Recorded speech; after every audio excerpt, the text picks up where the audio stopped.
can see by the tires. Yep. How deep the soft sand went up to here. Yep. And they still have the power to push the car up. If they find off traction over here, the rear wheel will assist. The engine power will go more to the rear to push the wheel up. Then they will equalize the power. It's an all-wheel drive system. That one, the unique all-wheel drive, right? Yes, all-wheel drive system. The power system. All-wheel drive system. Right. Yep. Now we're going to enter the all-wheel drive system. We're going to check on the all-wheel drive. Okay, so here basically for safety reason we won't speed because we are at the rooftop, and then to let the customer feel how the all-wheel drive system really works for our Subaru cars. Okay, so at this, now you are in the car XV 2 liter. Okay, from here you can see over at this meter over here, you can see the traction control of all the 4 wheels have the traction on road. It's green. When it's have off traction, it will show red color on the wheel itself. Okay, so Subaru, mainly their suspensions are very good, soft and nice for this kind of terrain. You can feel when we are going up slope, we still have the power. Even this is a 2 liter, it's not a turbocharged, but then we still have the power to climb.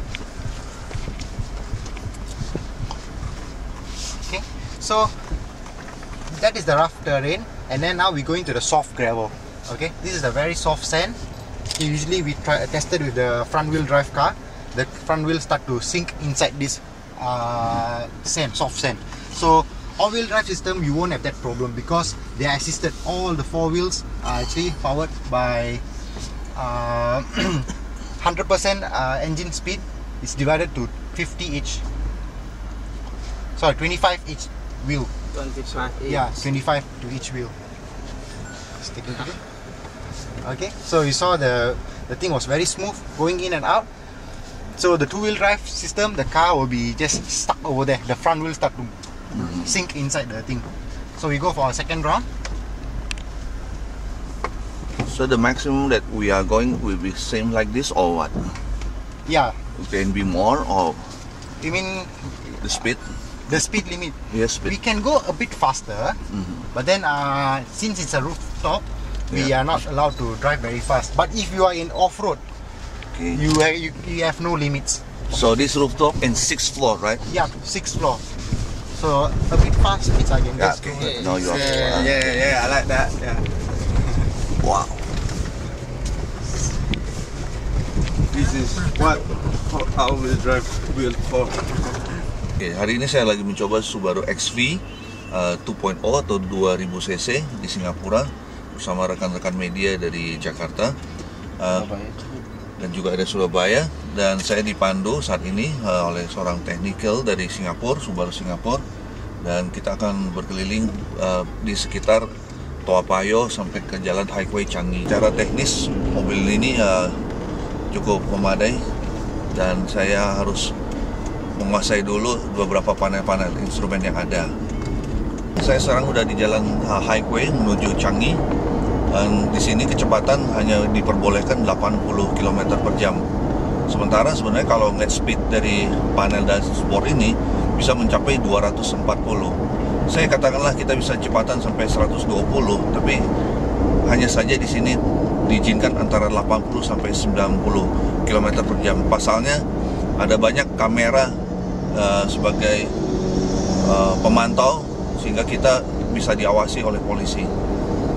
Ada 2 hal yang saya dapat pelajari tentang saya mengemudi di Singapura ini.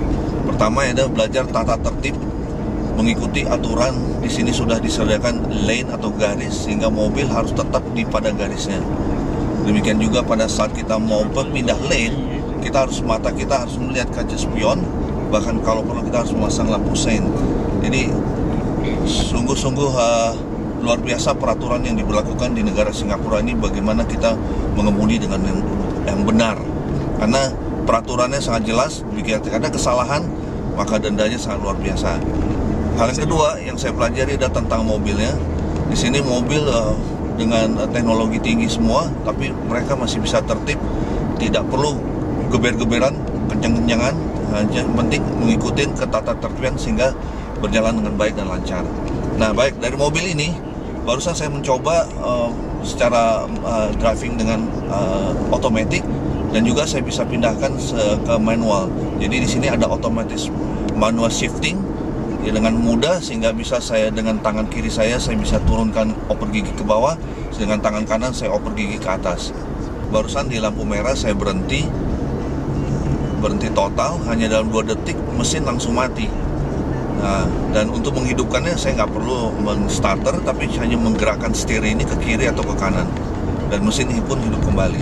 Tampaknya teknologi ini kalau diterapkan di Jakarta agak repot karena jalan di Jakarta macet. Jadi kemungkinan besar teknologi ini kan tidak akan diaplikasikan untuk penjualan mobil di Jakarta.